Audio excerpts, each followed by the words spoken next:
देखिए माधवी का यहाँ पर परिचारक के साथ आते ही यहाँ पर पहले प्रश्न जो है विश्वामित्र करते हैं कि तुम कौन हो, तुम्हारा परिचय क्या मैं जान सकता हूँ क्या करके। अभी यहाँ पर माधवी क्या प्रस्ताव जो है लेकर आई है कि 600 घोड़े वहां स्वीकार करे, जो अभी उस तक मतलब गुरु तक जो है गालव ने पहुंचा दिया है। उसे सारे वक्त जो है सिर्फ और सिर्फ गुरु दक्षिणा का ही चिंता रहती है। तो ऐसे में क्या है, मुझे नहीं पता कि गालव भी मुझसे प्रेम करता है या नहीं करके।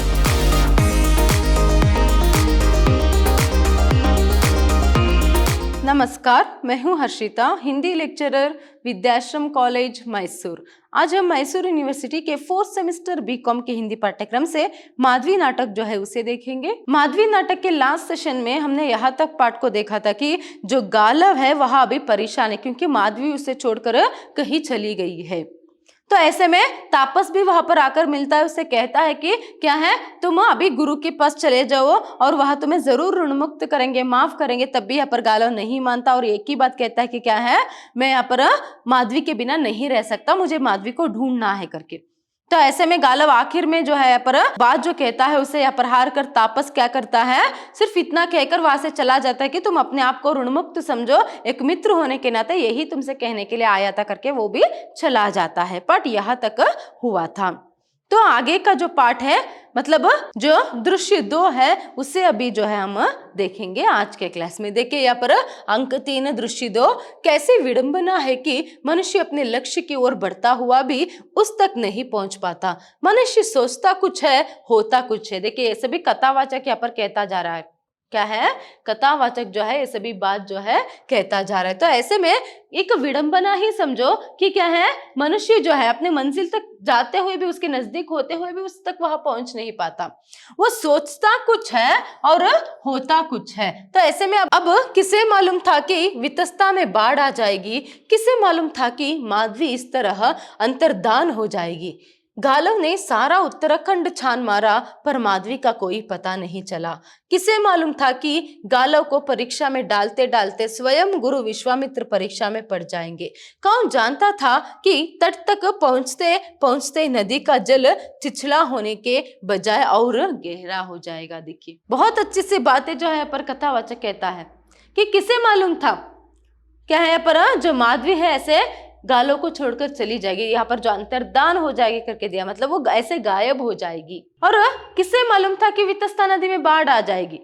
जब गुरु विश्वामित्र ने 800 घोड़े मांगे थे तब तो क्या है, बहुत सारे जो घोड़े हैं यहाँ पर थे आर्यवर्ता में, मगर वितस्ता नदी में बाढ़ आने के कारण बहुत सारे घोड़े जो है पर मर जाते हैं डूबकर। तो ऐसे में घोड़ों की जो संख्या है वो कम हो जाती है, इसीलिए तो कहीं भी जो है अभी आर्यवर्ता में अश्वमेधी घोड़े जो है नहीं है। तो ऐसे में क्या है यहाँ पर अभी मानो एक मंजिल तक पहुंचते पहुंचते क्या है यहाँ पर उनका सफर रुक गया। देखिए गालों का मंजिल क्या था, 800 घोड़े, 600 घोड़े, क्या है अभी 600 घोड़ों का इंतजाम उसने कर दिया है, मगर यहाँ तक आकर एक तो माधवी भी उसे छोड़कर चली जाती है और एक बात उसे पता चलता है कि कहीं भी घोड़े नहीं है। तो एक ऐसी परिस्थिति है, कब क्या होगा किसे पता। अभी तो गालव जो है माधवी के गायब हो जाने पर पूरी उत्तराखंड में जो है ढूंढता है उसे, मगर कहीं भी माधवी जो है उसे नहीं मिलती है। और एक प्रश्न यहाँ पर जो है कथावाचक करते हैं कि किसे पता था कि गालव को परीक्षा में डालते डालते खुद विश्वामित्र जो है यहाँ पर परीक्षा में पड़ जाएंगे। तो उनको यहाँ पर क्या परीक्षा जो है यहाँ पर देनी पड़ेगी, अभी जो है आगे हम देखेंगे। देखिए यहाँ पर विश्वामित्र का आश्रम, हवन यज्ञ का वातावरण। अभी क्या है, विश्वामित्र के आश्रम है और वहां पर हवन यज्ञ जो है हो रहा है। तो ऐसे में देखिए विश्वामित्र परिचारक से सभी घोड़ों के लिए बाड़े बना दिए गए। मतलब वो यहाँ पर प्रश्न पूछता है परिचारक से कि क्या सभी घोड़ों के लिए बाड़े जो है मतलब उनके रहने का जो इंतजाम है वो बन गया है क्या, हो गया है क्या करके। तभी देखिए परिचारक, बना तो दिए महाराज, पर वनस्थली में इतनी अधिक संख्या में घोड़े पहुंच गए हैं कि उन्हें संभाल पाना कठिन हो रहा है। देखिए वो जो परिचारक है, जो सेवक है, वो कहता है कि हाँ महाराज सब इंतजाम तो हो गया है, मगर वनस्थली में, देखिए वो ऋषि है ना, तो वहाँ जंगलों में रहते हैं, वन में रहते हैं, आश्रम में रहते हैं। तो ऐसे में वनस्थली में इतनी संख्या पर जो है यहाँ पर घोड़ों का यहाँ पर क्या है संभालना, जो है घोड़ों को संभालना बहुत ही मुश्किल हो रहा है करके। तभी विश्वामित्र जो घोड़े गालव ने भेजे हैं उन्हें कहाँ रखा है। देखिए अब तक गालव ने 600 घोड़े भेजे हैं, अब तक गालव ने क्या है 600 घोड़े जो भेजे हैं तो उसे कहाँ रखा गया है उनको करके यहाँ पर विश्वामित्र पूछते। तभी परिचारक मुनि कुमार गालव से कुछ 600 घोड़े प्राप्त हुए हैं, उनके लिए अलग से बाड़े पहले ही बनवा दिए थे। वे पूर्व की ओर पहाड़ी की तलहटी पर बनाए थे। अन्य घोड़ों के लिए पश्चिम की ओर बाड़े खड़े किए गए हैं। समूची वनस्तरी अश्वशाला बन गई है। महाराज देखिए यहाँ पर जो गालव से जो कुल 600 जो घोड़े मिले थे उसके लिए क्या है पर पूर्व की ओर जो है यहाँ पर पहाड़ी के तलहटी पर पहाड़ के नीचे जो है बाड़े जो है बना दी गई है। और जो ब्राह्मणों से जो घोड़े आए थे उनके लिए यहाँ पर क्या है पश्चिम की ओर जो है बाड़े जो है बना दी गई है। तो ऐसे में लग रहा है कि पूरी जो वनस्थली है वो अश्वशाला जो है बन गई है, ऐसे दिखता है, फिर ऐसे मालूम होता है करके यहाँ पर परिचारक जो है कहता है। तभी देखिए विश्वामित्र तापस गालव से मिलने गया था, क्या वहां गालव से मिल पाया? परिचारक मैं नहीं जानता महाराज, तापस अभी तक लौटा नहीं है। देखिए और एक प्रश्न जो है परिचारक से यहाँ पर विश्वामित्र करते हैं, जो तापस है जो गालव से मिलने गया था क्या वो मिल पाया? तो ऐसे में परिचारक कहता है कि मुझे नहीं पता महाराज, क्योंकि वो अभी तक लौटा नहीं है करके। तभी परिचारक दो महाराज कोई आगंतुक आपसे मिलना चाहता है। देखिए ऐसे में और एक परिचारक और एक सेवक आकर, इसीलिए परिचारक दो करके यहाँ पर दी गई है, वो आता है और आकर कहता है कि आपसे कोई मिलने आया है, कोई आगंतुक जो है पर मिलने आया है करके। तभी परिचारक से विश्वामित्र कहते हैं कि कौन है, क्या कहते हैं, उससे पूछते हैं कि क्या है कौन है करके। तभी परिचारक दो कोई तापसी जान पड़ती है महाराज, मैंने उसे पहले कभी नहीं देखा। विश्वामित्र उसे अंदर भेजो। परिचारक का प्रस्थान देखो। अभी क्या है वो क्या कहता है कि कोई तापसी जो है ऐसे जान पड़ती है, मैंने उसे अब तक पहले कभी नहीं देखा था। तो ऐसे में विश्वामित्र कहते हैं कि उसे अंदर भेज दो करके। तो यहाँ पर परिचारक का प्रस्थान जो है होता है वो चला जाता है। फिर माधवी को साथ लेकर लौटता है, कौन तुम्हारी परिचय। देखिए ऐसे में जो परिचारक जाता है ना वही जाकर माधवी को लेकर जो है वहां वापस विश्वामित्र के पास आता है और वहां पूछता है कि कौन तुम्हारा परिचय। माधवी धूल दुसरित में माधवी हूँ महाराज, ययाति की पुत्री। देखिए माधवी का यहाँ पर परिचारक के साथ आते ही यहाँ पर पहले प्रश्न जो है विश्वामित्र करते हैं कि तुम कौन हो, तुम्हारा परिचय क्या मैं जान सकता हूँ क्या करके। तभी माधवी कहती है कि क्या है माधवी हूँ महाराज, ययाति की पुत्री। तभी विश्वामित्र चौंक जाते हैं, तुम माधवी हो, क्या उशीनर के राजप्रसाद से सीधी चली आ रही हो। देखिए वो चौंक जाते हैं माधवी का नाम सुनते ही, वो तो धूल दुसरित है क्योंकि बहुत दूर से सफर करके आई है इसीलिए। तो ऐसे में क्या है वो प्रश्न जो है पूछते हैं कि क्या उशीनर जो है उसके राजप्रसाद से सीधा यहाँ पर चली आ रही हो क्या तुम करके। तभी माधवी तनिक मुस्कुराकर आपको सब मालूम है। देखिए ये बात जो है यहाँ पर जब सुनती है तभी वो मुस्कुराती है और मुस्कुराकर कहती है कि महाराज आपको तो सब पता है करके। तभी विश्वामित्र गालव कहाँ है। देखिए अभी वो और एक प्रश्न पूछते कि गालव कहाँ है। तभी माधवी मैं निश्चित रूप से नहीं जानती कि इस समय गालव कहाँ है। वो कहते हैं कि क्या है मुझे पक्का तो पता नहीं, निश्चित रूप से मुझे पक्का ये तो पता नहीं कि अभी गालव कहाँ पर है करके। तभी विश्वामित्र तुम्हारे यहाँ आने का प्रयोजन, देखिए वो प्रयोजन मतलब तुम यहाँ पर किस लिए आए करके, क्यों आए हो करके यहाँ पर प्रश्न पूछते हैं। तभी माधवी महाराज गालव की गुरुदक्षिणा जुटा पाने के लिए मैं 3 राजाओं के अंतपुर में रह चुकी हूँ। विश्वामित्र जानता हूँ। देखिए माधवी कहती है कि गालव को जो है गुरु दक्षिणा जुटाने के लिए मतलब उसे 600 घोड़े जो अब तक मिले उसके लिए मैं अब तक 3 राजाओं के अंतपुर में उनके साथ जो है मैं रह चुकी हूँ करके। तभी विश्वामित्र कहता है कि हाँ मैं जानता हूँ करके। तभी माधवी तीनों राजाओं को मुझसे पुत्र लाभ हुआ है पर हम उनसे केवल 600 घोड़े ही प्राप्त कर पाए हैं, शेष घोड़े कहीं भी उपलब्ध नहीं है। देखिए जो असल बात है यहाँ पर वो माधवी कह रही है कि क्या है तीनों राजाओं को मुझसे पुत्र लाभ हुआ है, उसके बदले में घोड़े भी उन्होंने दिया मगर सिर्फ और सिर्फ कितने हैं 600 घोड़े, बाकी अभी 200 घोड़े जो है कहीं भी नहीं मिल पा रहे हैं करके। तभी विश्वामित्र ये शब्द में गालव के मुंह से सुनना चाहता था, उसने तुम्हें यहाँ सूचना देने के लिए क्यों भेजा है। देखिए अभी जैसे ही माधवी कहती है कि क्या है अभी बाकी 200 घोड़े कहीं भी नहीं मिल रहे करके, तभी विश्वामित्र कहते हैं कि यही बातें जो है मैं गालव के मुंह से सुनना चाहता था। अभी उसने तुम्हें ये सूचना देने के लिए भेजा क्या करके वहां उल्टा प्रश्न करते हैं। तभी माधवी महाराज यह शेष घोड़ों के लिए बहुत भटक चुका है, वह अभी भी भटक रहा है, वह यह भी नहीं जानता कि मैं आपके पास चली आई हूं। देखिए अभी माधवी कहती है कि नहीं महाराज उसने मुझे नहीं भेजा है, वह बाकी 200 घोड़ों के लिए तो शेष मतलब बाकी जो घोड़े हैं उसके लिए वह बहुत भटक चुका है, मगर कहीं भी घोड़े नहीं मिल रहे हैं और वह यहाँ तक तो नहीं जानता कि क्या है मैं आपके पास आई हूँ। इसका मतलब क्या है, गालव ने उसे नहीं भेजा है, वो खुद चलकर ऋषि विश्वामित्र के पास जो है यहाँ पर आई है। तो ऐसे में देखिए विश्वामित्र, इससे कोई अंतर नहीं पड़ता, वह भी यही कुछ कहना चाहता होगा जो तुम कहने आई हो। देखिए ऐसे में विश्वामित्र कहते हैं कि इस बात से तो कुछ भी अंतर नहीं होता, मतलब कुछ भी फर्क नहीं पड़ता है। शायद अगर गालव यहाँ पर आता तो वो भी यही बातें जो है यहाँ पर कहता करके विश्वामित्र कहते। तभी माधवी, नहीं महाराज, मैं क्षमा याचना करने नहीं आई, वह भी क्षमा याचना करने कभी नहीं आता। देखिए अभी माधवी क्या कह रही है, आप जैसे समझ रहे हो कि मैं आपसे यहाँ पर क्षमा याचना मांगने के लिए, मतलब 200 घोड़े नहीं मिल रहे हैं, माफ कर दो, ऐसे में कहने के लिए नहीं आई हूँ, ऐसे माफी मांगने के लिए भी नहीं आई हूँ, और ना ही गालव आपसे माफी मांगने के लिए आता, इस तरह वहां कहती है। तभी देखिए विश्वामित्र, तुम यही कहने आई हो ना कि गालव 800 घोड़े के स्थान पर 600 घोड़े जुटा पाया है कि इस अधूरी गुरुदक्षिणा को मैं स्वीकार कर लूं। ठीक है, तुम माफी तो मांगने नहीं आए हो, मगर तुम ये कहने आई हो ना कि अभी तो उसने 600 घोड़े दे दिए हैं, बाकी 200 घोड़े के लिए उसे माफ कर दे और क्या है उसे गुरुदक्षिणा से मुक्त कर दो, मैं इसे कहने आई हो क्या करके। तभी माधवी, समस्त आर्यवर्ता में शेष घोड़े नहीं है महाराज।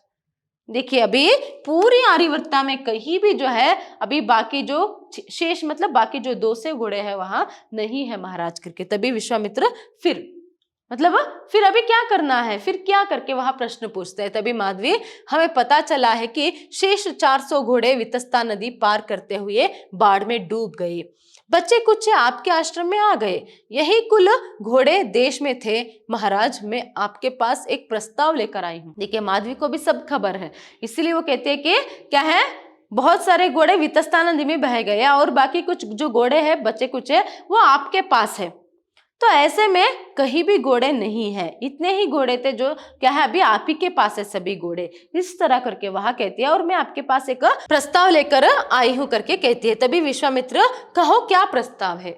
देखिए वो कहते हैं कि क्या प्रस्ताव है बताओ करके। तभी माधवी, ये 600 घोड़े ग्रहण करे महाराज और शेष 200 घोड़ों के लिए।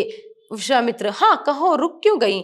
माधवी, शेष 200 घोड़ों के लिए आप मुझे अपने पास रख ले। विश्वामित्र स्तंभित से माधवी की ओर देखते रह जाते हैं। देखिए अभी यहाँ पर माधवी क्या प्रस्ताव जो है लेकर आई है कि 600 घोड़े वहां स्वीकार करे जो अभी उस तक मतलब गुरु तक जो है गालव ने पहुंचा दिया है, और बाकी जो 200 घोड़े हैं शेष घोड़े जो है उनके लिए क्या है वो माधवी को अपने पास जो है रख ली। तो ये बात सुनते ही विश्वामित्र स्तंभित सा मतलब उन्हें बहुत ही आश्चर्य होता है, क्या है हैरान होकर वो ऐसे ही कुछ सेकंड के लिए जो है खड़े हो जाते हैं। तभी देखिए फिर माधवी, महाराज मैं उसी भांति आपकी आज्ञा का पालन करूंगी जिस भांति 3 राजाओं के रनिवास में करती रही हूँ, मैं विशिष्ट लक्षणों वाली हूँ महाराज, आपको भी मुझसे पुत्र लाभ होगा। देखिए अभी वो क्या प्रस्ताव लेकर आई है कि क्या है बाकी जो राजाओं के साथ में किस तरह थी वैसे ही आपके साथ भी रहूंगी, आपकी सेवा करूंगी और आपको मुझसे पुत्र लाभ होगा,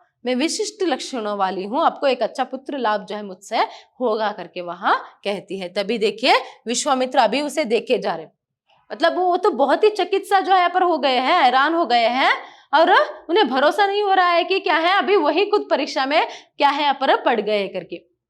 तो ऐसे में क्या है वो यहाँ पर चुप भी रहता है। तभी, मुझे ग्रहण कर आपको पश्चाताप नहीं होगा महाराज, सभी राजा मेरे साथ प्रसन्न थे। देखिए फिर से माधवी कहते कि मुझे ग्रहण करके मतलब मुझे आपके साथ रख कर ना आपको कभी दुख नहीं होगा या फिर क्या है पछतावा नहीं होगा, क्योंकि बाकी जो 3 राजा थे वो सभी मुझसे बहुत ही खुश थे करके, सभी मुझे अपने रनिवास में रखना चाहते थे, पुत्र लाभ होने पर आप गालव को गुरु दक्षिणा के दायित्व से मुक्त कर दे। देखिए बाकी राजाओं ने 200 घोड़े दिए ना, मगर आप क्या करो, जब मुझसे पुत्र लाभ होगा आपको तो आप गालव को गुरु दक्षिणा से मुक्त कर दीजिए, इस तरह यहाँ पर वहां कहती है। तभी देखिए विश्वामित्र, तुम क्या कहे जा रही हो माधवी।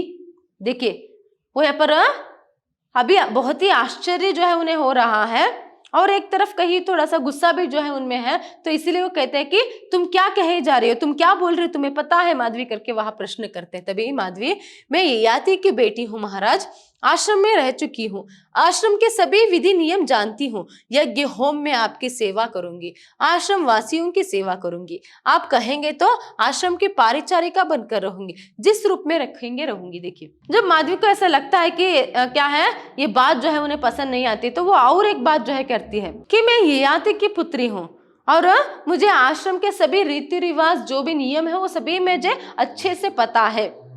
होम हवन यज्ञ वो सभी काम मैं अच्छे से जानती हूँ। चाहे तो मैं आपके यहाँ पारिचारिका के रूप में, एक सेविका के रूप में रह सकती हूँ। मैं आपकी सेवा करूंगी, आपके आश्रम में जो भी आश्रम वासी उन सभी की सेवा चाहे तो मैं करूंगी। मतलब वो क्या कहने की कोशिश कर रही है, या तो पहले राजाओं के पास वो जिस तरह थी वैसे आप मुझे रख सकते हो, अगर वो भी पसंद नहीं तो चाहे तो मैं यहाँ पर एक सेविका के रूप में भी रह सकती हूँ, मैं सबकी सेवा करूंगी, आश्रम के जो भी कामकाज है वो सब कुछ मैं देखूंगी करके यहाँ पर वो बात जो है कह रही है। तभी देखिए विश्वामित्र गालों से प्रेम करते हुए, तुम मेरे साथ रहना चाहती हो। देखिए, तुम गालों से प्रेम करते हो और तुम मेरे साथ रहना चाहती हो क्या करके प्रश्न जो है वहां पूछते हैं। तभी माधवी, हाँ महाराज, गालों से प्रेम करते हुए ही मैं 3 राजाओं के पास रह चुकी हूँ। देखिए, हाँ महाराज, मैं मानती हूँ कि मैं गालों से प्रेम करती हूँ और उसे प्रेम करते हुए ही मैं पहले भी 3 राजाओं के पास रह चुकी हूँ। अभी भी वैसे ही चाहे तो आपके पास रहने के लिए तैयार हूँ, वैसे मतलब या फिर आपके सेविका के रूप में, जैसे आप मुझे इस आश्रम में रखेंगे मैं वैसे रहने के लिए तैयार हूं। इस तरह यहाँ पर वह कहती है। तभी देखे विश्वामित्र, गालव की गुरु दक्षिणा पूरी हो जाने पर तुम क्या करोगी माधवी? ठीक है, मैं कैसे भी तुम्हें यहाँ पर रख लूंगा, तो बाद में उसकी गुरु दक्षिणा जब पूरा यहाँ पर हो जाएगी तो तुम क्या करोगी करके। तभी माधवी, जैसे गालव की इच्छा होगी महाराज। देखिए, जैसे गालव की इच्छा होगी मतलब जैसे गालव कहेगा वैसे करूंगी करके। तभी देखिए यहाँ पर विश्वामित्र, क्या वह भी तुमसे प्रेम करता है? देखिए, विश्वामित्र यहाँ पर एक प्रश्न करते हैं कि क्या गालव भी तुमसे प्रेम करता है क्या करके। तभी माधवी, देखिए मैं नहीं जानती महाराज, उसे सारा वक्त गुरु दक्षिणा का ही चिंता रहती है, उसे सारे वक्त जो है सिर्फ और सिर्फ गुरु दक्षिणा का ही चिंता रहती है। तो ऐसे में क्या है, मुझे नहीं पता कि गालव भी मुझसे प्रेम करता है या नहीं करके। तभी विश्वामित्र, वह बड़ा दम्भी युवक है, हठी और मनमानी करने वाला, क्या तुम अभी तक उसे पहचान नहीं पाई हो?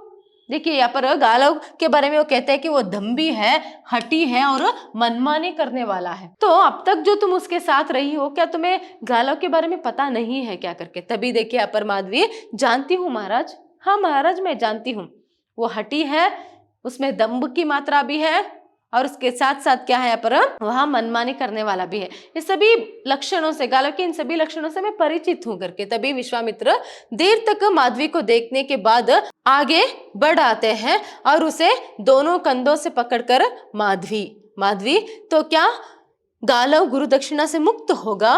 विश्वामित्र, मैंने गुरु दक्षिणा पा ली माधवी, मैं गालव का दंभ तोड़ना चाहता था, तुमने मेरा दंभ तोड़ दिया, आश्रम में प्रवेश करो माधवी। देखिए, माधवी की इस बात को सुनकर क्या है, माधवी से बात करके विश्वामित्र जो है उसके तरफ आगे बढ़ते हुए, इसे देखते हुए, इसके दोनों कंधों को जो है ऐसे पकड़ते हुए कहते हैं कि माधवी करके।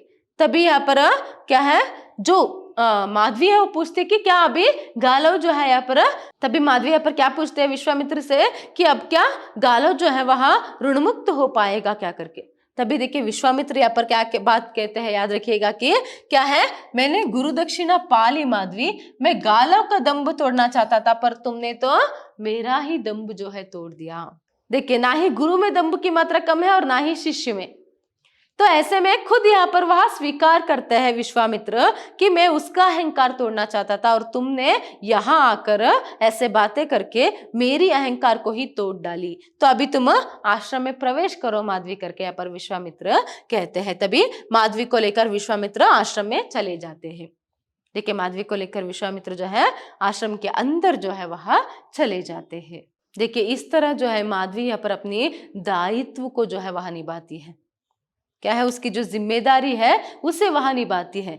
जब उसे क्या है ये पक्का पता चल जाता है कि कितनी भी ढूंढने पर उसे पूरी आर्यवर्ता में 200 घोड़े मतलब शेष बाकी जो घोड़े हैं वो नहीं मिलेंगे करके, वो सीधा गालव से भी नहीं कहती। पहले तो वो एक बार कहती है गालव से कि चलो हम गुरु के पास जाएंगे, माफी मांगेंगे और तुम्हें ऋण मुक्त करने के लिए बताएंगे करके, मगर गालव नहीं मानता क्योंकि वह भी जिद्दी है, हठी है। तो ऐसे में क्या है यहाँ पर, माधवी बिना गालों को बताए यहाँ पर विश्वामित्र के पास आकर क्या है, वहां रहकर विश्वामित्र के साथ रहकर जो है बाकी शेष गुणों को जो है पर माफ करने के लिए इस तरह का जो उपाय है वह बनाती है। और खुद यहाँ पर जैसे विश्वामित्र ने कहा कि क्या है, उसने विश्वामित्र के दंभ को भी जो है पर तोड़ दिया। माधवी के सामने वह भी हार जो है पर मान लेते हैं। आज के लिए इतना ही, आगे का जो पाठ है वह नेक्स्ट सेशन में देखेंगे। धन्यवाद।